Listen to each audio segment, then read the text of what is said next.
Caríssimos irmãos, hoje celebramos a festa de Santa Inês. O seu nome, apesar de haver uma versão latina, o seu nome não vem do latim. Se não me engano, vem do grego. Do grego, o seu nome significa a cura, mas acabou prevalecendo a versão latina, que significa cordeirinho. Inês. Exatamente por causa dessa versão latina do seu nome, existe até hoje um costume que surgiu por causa de Santa Inês, por causa desse significado do seu nome. O costume de, no dia de hoje, na sua festa, na igreja dela lá em Roma, fora dos muros, serem abençoados os cordeirinhos, que depois terão sua lã retirada, e a lã servirá para ser confeccionados pálios, espécie de faixa que são colocadas nos arcebispos. É a insígnia que os arcebispos usam para significar a sua dignidade. Elas são confeccionadas com a lã dos cordeirinhos abençoados na festa de hoje. Isso começou desde o final do século III. E continua até hoje o costume. Santa Inês, uma jovem de uma boa família, católica, piedosa, que se deu a Nosso Senhor desde a mais tenra idade. Certa vez, voltando da escola, encontrou, sabemos de fato poucas coisas sobre a vida de Santa Inês, coisas certas, mas o breviário, o nosso breviário tradicional, recolhe no ofício de hoje tradições que foram transmitidas a respeito da sua vida. Segundo essas tradições, certa vez ela, voltando da escola, foi vista por um rapaz chamado Sinfrônio, que era filho do prefeito da cidade, que logo se apaixonou pela sua beleza e tentou cortejá-la. Ora, simplesmente convidando para ser sua noiva, depois tentando comprar a sua vontade com muitas joias, muito ouro, muitos bens. Sempre sendo rechaçado, ele então resolveu denunciá-la ao seu pai, que era o prefeito, denunciá-la como cristã. E assim como cristã, ela foi levada ao tribunal. No tribunal foi condenada, já que ela prezava tanto pela pureza, pela dignidade, e por isso rejeitava o filho do prefeito, ela foi condenada a ser arrastada para uma casa de perdição, a casa de má fama. Quando ela entrou nessa casa ruim, todo aquele lugar tornou-se como se fosse uma espécie de igreja, porque todos foram tomados por uma luz que saía do redor da santa. Qualquer pessoa que ousasse se aproximar da santa ficava cega, segundo essas tradições. E assim, a intenção do tirano, que era desonrar a pureza, a virgindade da santa, teve que se conformar com ela, resguardada pelo seu anjo da guarda desse modo misterioso. Depois também foi condenada por outro juiz à fogueira, e no fogo o seu anjo da guarda ajudou novamente. Por isso a leitura que nós acabamos de ouvir faz referência a essa proteção no meio do fogo. Ela não sofreu nenhuma queimadura.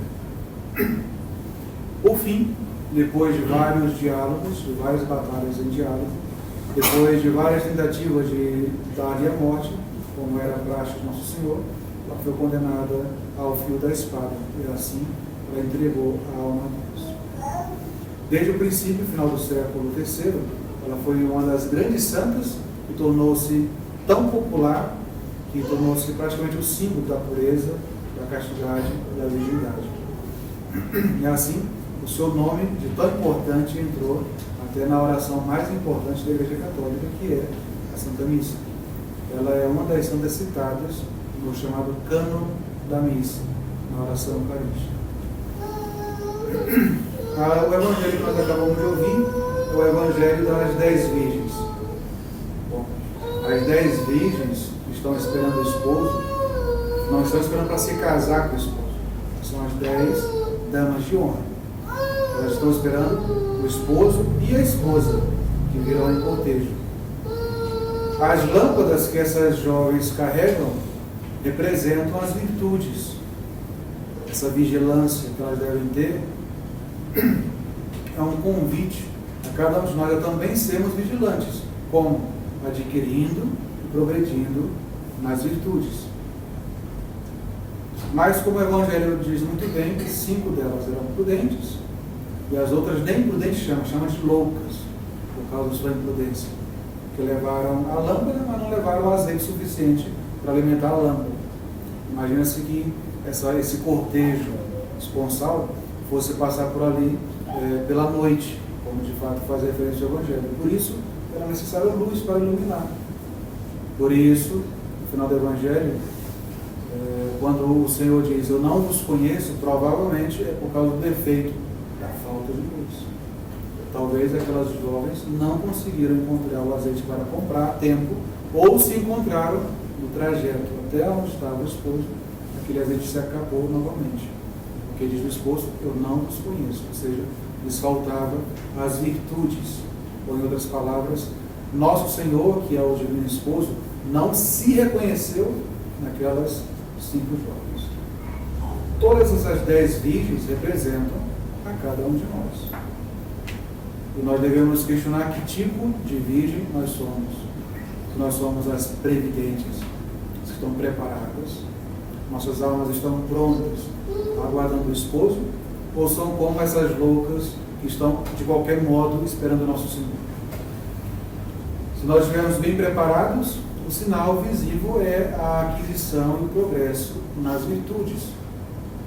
São as virtudes, especialmente da castidade e da humildade, que nos farão semelhantes ao nosso Senhor e nos tornarão capazes de sermos reconhecidos por Jesus quando Ele vier. Porque o problema aqui não é a luz natural, na parábola. É nosso Senhor se reconhecer em nós. Aquelas 5 mulheres, 5 virgens, perderam a imagem e a semelhança que havia de nosso Senhor nelas. Essa imagem e semelhança, mais do que simplesmente uma alma imortal, são essas virtudes que configuram o ser humano, a pessoa amada que é Jesus. Portanto, com a festa de Santa Inês, nós somos convidados a nos preparar bem para o encontro com o esposo. E a melhor forma de nos prepararmos é com a virtude da castidade. Santa Inês levou essa virtude ao extremo quando guardou a sua virgindade em honra do Senhor. Mas de nós não é exigida a virgindade, a não ser aqueles que por algum motivo se colocaram ou prometeram a Nosso Senhor essa virtude. Mas todos nós, não importa o estado de vida que escolhemos, casado, solteiro, religioso, religiosa, padre, todos nós somos obrigados a viver a castidade. Porque faltando a castidade, falta a graça. Faltando a graça, não há união com o nosso Senhor. Pensamos, portanto, a Santa Inês no dia de hoje, a graça de imitarmos a ela. Se não na virgindade, ao menos pela penitência, buscar alcançar e progredir na virtude da castidade. Virtude essa tão ultrajada em nossos dias. Basta colocar o pé fora de casa, nós já somos tentados pelo som na rua, pelas conversas, pelas vestes das pessoas. Outras, tantas vezes, dentro da própria igreja. Pela imprudência de alguns, dentro da própria igreja, alguém pode ser tentado contra a castidade. Por isso, o cuidado com as vestes, a piedade, a devoção, manter sempre o ambiente respeitoso dentro da igreja, evitando os olhares indevidos, evitando contato exagerado, intimidade, proximidade exagerada com o sexo oposto. Nos dias de hoje, até com qualquer tipo de sexo, infelizmente, peçamos a Deus a graça de progredir nessa virtude, para que no último dia, quando esse esposo chegar na nossa vida, ou no fim da nossa vida, ou no fim do mundo, ele nos reconheça. Assim possamos com ele entrar para celebrar as núpcias eternas, onde nossa alma verá para sempre no festim que esse divino esposo foi para o céu nos preparar. Do Pai, do Filho e do Espírito Santo. Amém.